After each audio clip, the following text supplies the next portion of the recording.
Beloved bird, my fellow pilgrim ringing, I hear thee singing as I sang above. Over 400 years ago, the adventurous Portuguese explorers who discovered and claimed Brazil for the crown of Portugal sailed into this picturesque harbor and called it Rio de Janeiro, or River of January, because they discovered it in the month of January, and they believed the beautiful inlet into which we now sail was the mouth of a river. As we pass within the shadow of this gigantic promontory, known as Sugarloaf, we wonder if the white men who first saw it could have dreamed that it was destined to become the mighty sentinel of an enchanted metropolis with a population of over 1 million inhabitants and a reputation of being the most magnificent city in the world.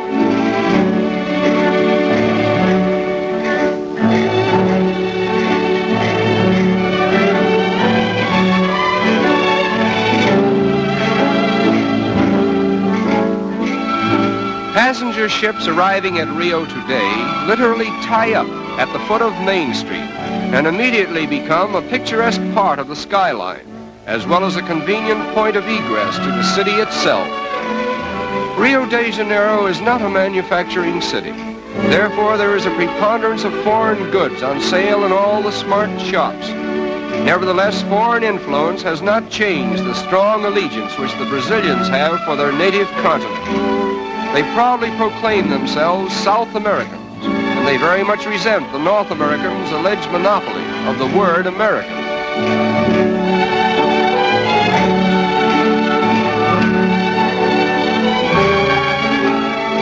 The period from 1902 to 1906 witnessed the wonderful transformation from the old to the new Rio, a comprehensive project so boldly conceived and brilliantly executed that there is hardly a landmark of the old city to be seen in the metropolis today.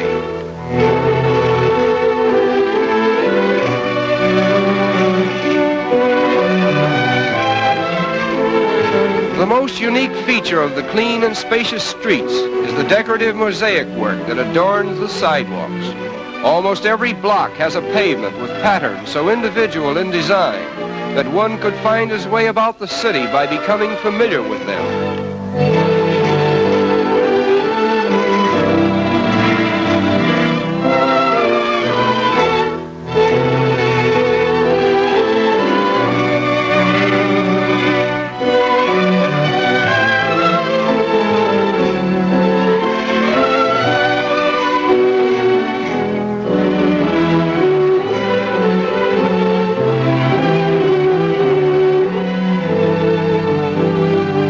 Rio is particularly noted for its numerous and colorful parks, which are scattered in picturesque profusion throughout the city.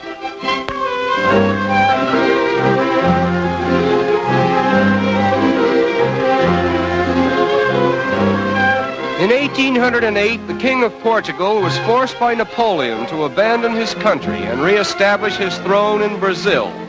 When he arrived in Rio, he brought with him, among other things, the first tiny sprouts of the famous royal palms, which he planted here.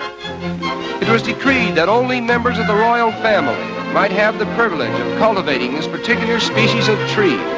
But time and nature have overruled the regal command, and the royal palms that were meant to be the exclusive property of Portuguese royalty are now the common heritage of all Brazil.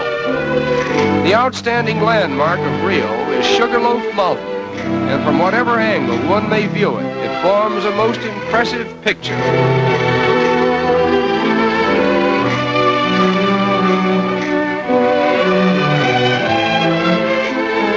Swimming is one of the most popular sports in this pleasure-loving city. Consequently, many attractive swimming clubs have been erected along the picturesque shoreline. The architectural designs of these clubs are unusually distinctive, and many of them are actual reproductions of famous institutions in Spain and Portugal. Among the many fine boulevards in this city of splendor, the most beautiful is the Avenida Beira-mar, with its marble promenade encircling the waterfront for a distance of 5 miles.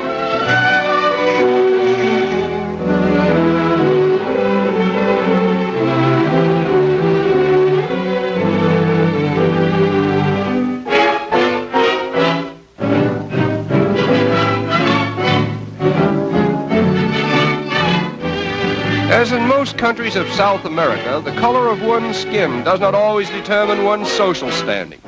As a matter of fact, the racial color line seems to be so thinly drawn that it has become a haven of toleration for all races. Nevertheless, the Portuguese language still prevails.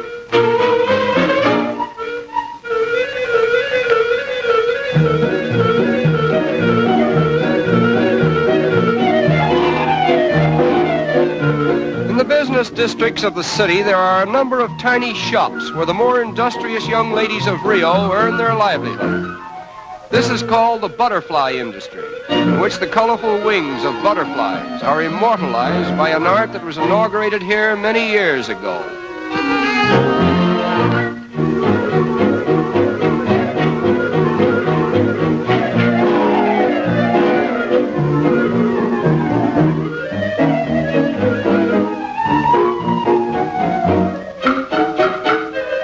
A design is first painted on glass, and the delicate butterfly wings, which have been carefully assorted for their best colors, are cleverly worked into the design and held in place by adhesive tape. Another layer of glass is finally placed over the tape, and the wings, thus preserved, will hold their lifelike colors indefinitely. There are over 700 different species of butterflies in Brazil, and they are much larger and more colorful than those of North America and Europe.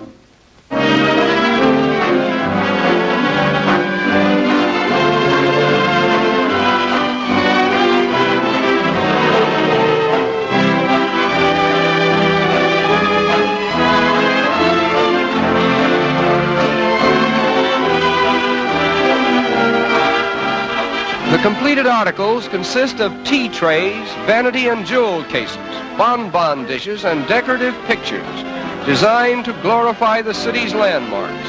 And needless to say, the predominating design is Sugarloaf, the center of attraction for all eyes that glory in the magnificence of Rio de Janeiro, the city of Splendour.